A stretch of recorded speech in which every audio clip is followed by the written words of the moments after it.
what I did with the hats was just basically go ahead and give them a little bit of EQ on the top, and then again took away some of that sibilance thing. There wasn't much that it added to the track, but a little bit of definition from some of the stick hits. So we've got it with,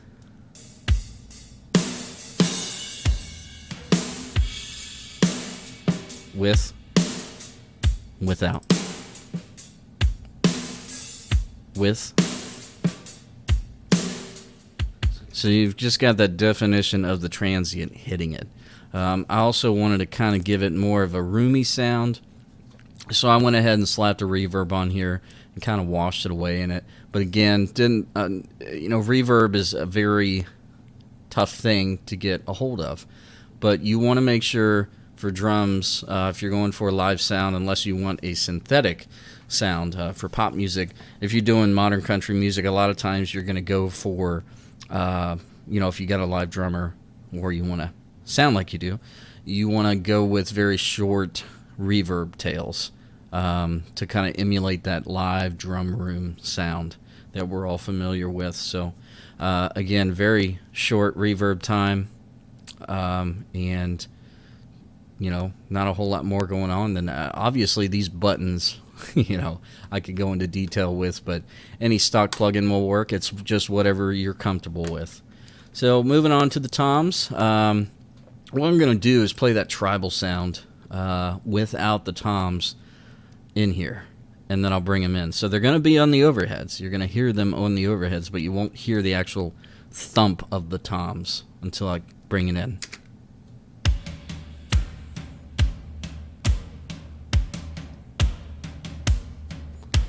So if you can hear that doom, doom, doom, doom, that some of that low end is coming from those overhead boosts that we did before when you got those low 60 or 80, 80 hertz going in and boosting that just a couple decibels.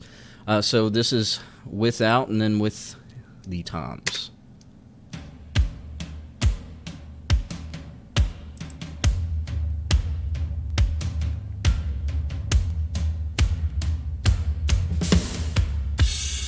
So I'm going to play the toms for you solo to see, because again, you start doing this and you're not familiar with it, you're going to be like, man, those toms sound terrible. So I'm going to play them just by themselves.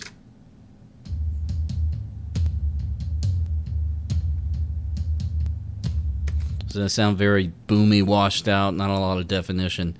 But what you want from the toms here is you want the hit of the skin to come through, and you mostly are going to have these toms are going to make up your boomy kind of sound. So what I've done here is go ahead and adjust. I wanted to roll off anything that's really, really low that I'm going to basically roll off anyways at the very end. I wanted to boost that nice, warm sound of the toms, and then a little bit more right here as well. So let's play this EQ with and without it. Without. With. So again, don't be afraid. If it sounds like crap, just the best thing you can do is play all these tracks at the same time. Make sure they all sound good together, not just on their own. Sometimes you're going to get a track just like the snare that we hit that sounded like garbage, to be honest with you. Kind of reminded me of the guys that anytime you're at a ball game and or downtown or anything, the guys that play the buckets, those guys are amazing, but the buckets sound like trash, at least for a snare drum. But that's not what they're trying to emulate anyway. So anyways, got that on there, and then we've got a little bit of mild compression going on just to kind of tame them. Got kind of a medium attack and then a very mild release as well. So we're going to get that, we're going to get some of that reverb from, I wouldn't say reverb, but the transient from the toms is going to be tamed, but then we're also going to tame some of the bottom tail end of things. So I'm not taking a whole lot off of here.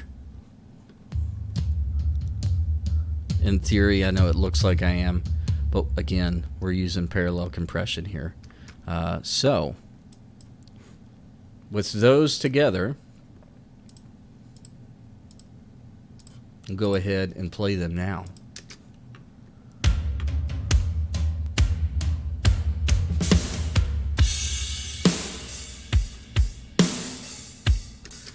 And you know, that's the beauty of this drum set. It's a great sounding drum set, but we haven't even put in the room sound yet.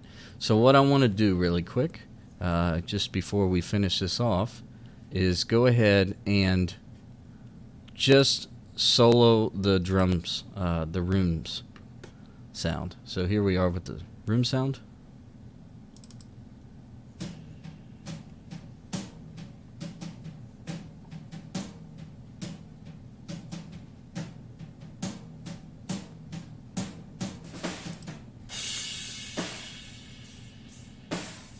So a very raw sounding track, you know. And what I did here was go ahead and bypass anything that was under about 100 hertz, just to make sure there wasn't any, you know, frequencies eating that up.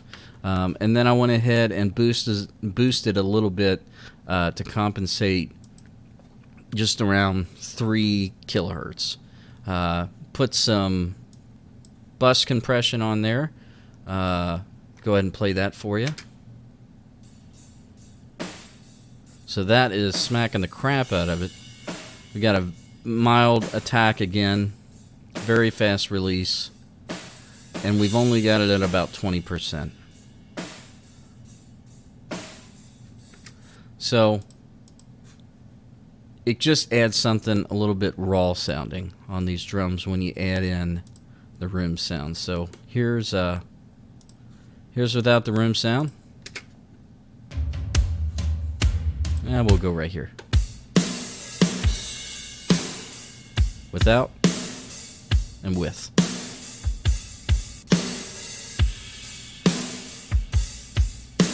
Without.